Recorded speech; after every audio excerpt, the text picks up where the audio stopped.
അബ്രാമിന്റെ ഭാര്യയായ സാറായി മക്കളെ പ്രസവിച്ചിരുന്നില്ല. എന്നാൽ അവൾക്ക് ഹാഗാർ എന്നു പേരുള്ള ഒരു മിസ്രയീമ്യ ദാസി ഉണ്ടായിരുന്നു.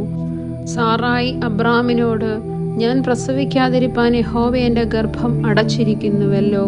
എൻ്റെ ദാസിയുടെ അടുക്കൽ ചെന്നാലും പക്ഷെ അവളാൽ എനിക്ക് മക്കൾ ലഭിക്കും എന്ന് പറഞ്ഞു. അബ്രാം സാറായിയുടെ വാക്ക് അനുസരിച്ചു. അബ്രാം കനാൻ ദേശത്ത് പാർത്തു. 10 സംവത്സരം കഴിഞ്ഞപ്പോൾ അബ്രാമിന്റെ ഭാര്യയായ സാറായി മിസ്രയീമ്യ ദാസിയായ ഹാഗാറിനെ തന്റെ ഭർത്താവായ അബ്രാമിന് ഭാര്യയായി കൊടുത്തു. അവൻ ഹാഗാറിന്റെ അടുക്കൽ ചെന്നു. അവൾ ഗർഭം ധരിച്ചു.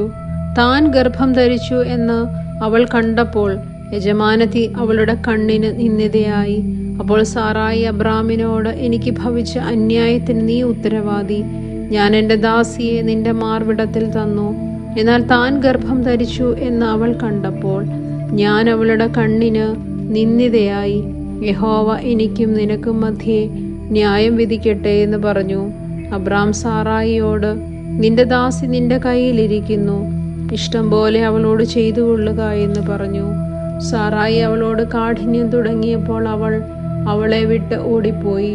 പിന്നെ യഹോവയുടെ ദൂതൻ മരുഭൂമിയിൽ ഒരു നീരുറവിന്റെ അരികെ, ശൂര്യന് പോകുന്ന വഴിയിലെ നീരുറവിന്റെ അരികെ വെച്ച് തന്നെ അവളെ കണ്ടു. സാറായിയുടെ ദാസിയായ ഹാഗാറെ, നീ എവിടെ നിന്ന് വരുന്നു, എങ്ങോട്ട് പോകുന്നു എന്ന് ചോദിച്ചു. അതിന് അവൾ, ഞാൻ എൻ്റെ യജമാനത്തി സാറായിയെ വിട്ട് ഓടിപ്പോവുകയായിരുന്നു എന്ന് പറഞ്ഞു. യഹോവയുടെ ദൂതൻ അവളോട്, നിന്റെ യജമാനത്തിയുടെ അടുക്കൽ മടങ്ങിച്ചെന്ന് അവൾക്ക് കീഴടങ്ങിയിരിക്കുക എന്ന് കൽപ്പിച്ചു.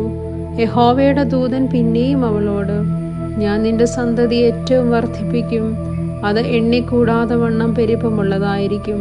നീ ഗർഭിണിയല്ലോ, നീ ഒരു മകനെ പ്രസവിക്കും. യഹോവ നിന്റെ സങ്കടം കേൾക്കൊണ്ട് അവന് ഇശ്മായേൽ എന്ന പേർ വിളിക്കണം. അവൻ കാട്ടുകഴുതയെ പോലെയുള്ള മനുഷ്യനായിരിക്കും. അവൻ്റെ കൈ എല്ലാവർക്കും വിരോധമായും എല്ലാവരുടെയും കൈ അവന് വിരോധമായും ഇരിക്കും.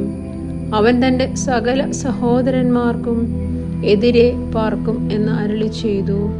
എന്നാറെ അവൾ, എന്നെ കാണുന്നവനെ ഞാൻ ഇവിടെയും കണ്ടുവോ എന്ന് പറഞ്ഞു.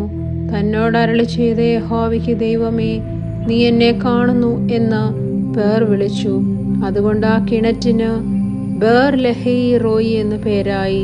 ഇത് കാദേശിനും ബേരദിനും മധ്യേ ഇരിക്കുന്നു. പിന്നെ ഹാഗാർ അബ്രാമിന് ഒരു മകനെ പ്രസവിച്ചു. ഹാഗാർ പ്രസവിച്ച തൻ്റെ മകന് അബ്രാം ഇശ്മയേൽ എന്ന് പേരിട്ടു. ഹാഗാർ അബ്രാമിന് ഇശ്മയേലിനെ പ്രസവിച്ചപ്പോൾ അബ്രാമിന് 86 വയസ്സായിരുന്നു. ദൈവമേ, സ്തുതി നിനക്ക് യോഗ്യമാവുന്നു. ബാറയ്ക്കുമോർ.